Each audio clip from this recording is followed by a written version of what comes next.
नमस्कार मंडळी. झी मराठी वाहिनीवरील लोकप्रिय कार्यक्रम होम मिनिस्टरने 13 सप्टेंबर रोजी प्रेक्षकांचा निरोप घेतला. दार उघड बये दार म्हणत गेली 2 शतके हा कार्यक्रम प्रेक्षकांचं मनोरंजन करत होता.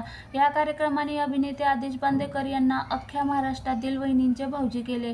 उत्सव बाप्पाचा खेळ होम मिनिस्टरचा या विशेष कार्यक्रमाचं आयोजन करत होम मिनिस्टरच्या 20व्या वर्षाच्या खेळाची सांगता करण्यात आली.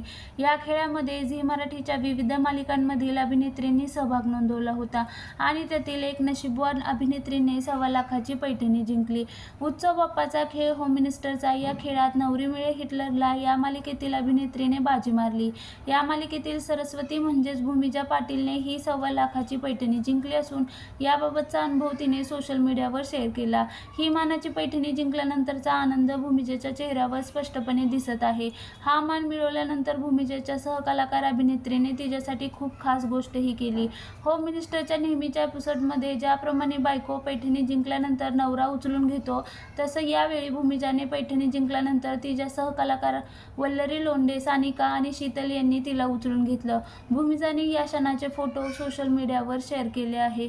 आदेश बांदेकर यांच्या हस्ते पैठणी स्वीकारतानाचा व्हिडिओ शेअर करत भूमिजाने असे लिहिले की होय ती 1.25 लाखाची पैठणी मला मिळाली. लहानपणापासून माझी इच्छा होती की कधीतरी होम मिनिस्टरमध्ये जावं आणि मला पैठणी साडी मिळावी.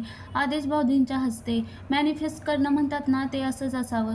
जेव्हा मी पैठणीचा खेळ खेळले तेव्हा अजिबात असं डोक्यात नव्हतं की आपण जिंकावं. मला होम मिनिस्टरमध्ये भाग घेता आला, त्यातच मी खुश आहे. तिने पुढे असे म्हटले की पण माझे सहकलाकार म्हणजेच नवरी मिळे हिटलरला ही टीम माझ्यासोबत होती, मला चेअर करत होती. त्यांनी मला विश्वास दिला की ही पैठणी तुझीच आहे आणि ही पैठणी तुलाच मिळणार. ते खरं झालं. ती 1.25 लाखाची पैठणी माझी झाली. ही संधी मला झी मराठीमुळे मिळाली. पैठणीसह या खेळात तिने नथही जिंकली.